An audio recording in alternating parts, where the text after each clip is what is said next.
Oh, Kalulo, tikman mo naman yung overload lugaw ko na may crispy pata sa ibabaw. Sigurado, putok ang batok mo dito.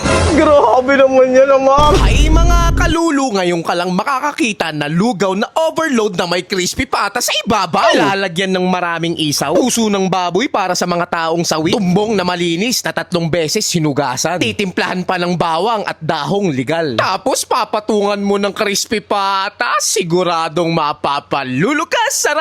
Dito lang yan sa bagong pwesto ni Amang Tapares. Gusto mo bang malaman kung saan ito? Tara, puntahan na natin! Ayun, grabe naman. Pinatong yung super overload na may crispy pata at overload na lugaw. Grabe, nag-uumapaw sa dami. Ayun naman, magkano naman yung crispy pata nyo? Pag walang rice, 290 pesos. 290 pesos. Yun. Pwede kayong mag-add ng crispy pata. Pwede po, 290 pesos.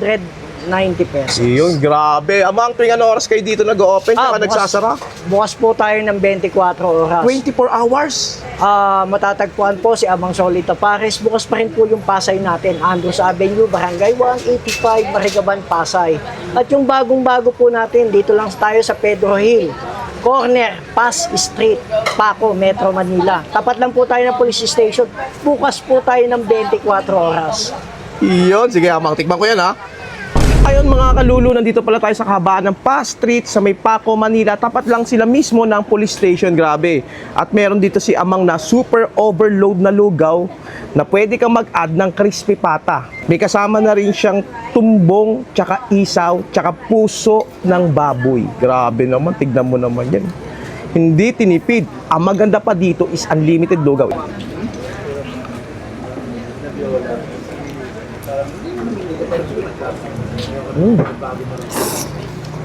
Grabe. Napakamalinamnam ng crispy pata nila dito. Ito naman yung laman nila.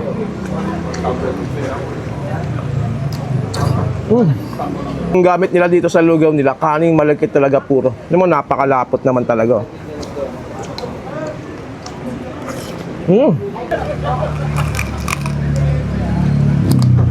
Ayun, kung gusto yung tikman yung bagong menu ni Amang na super overload na lugaw, syempre, dito lang to sa Paco, Manila. Ilalagay ko na lang yung address sa baba na siguradong mapapalulu ka sa sarap.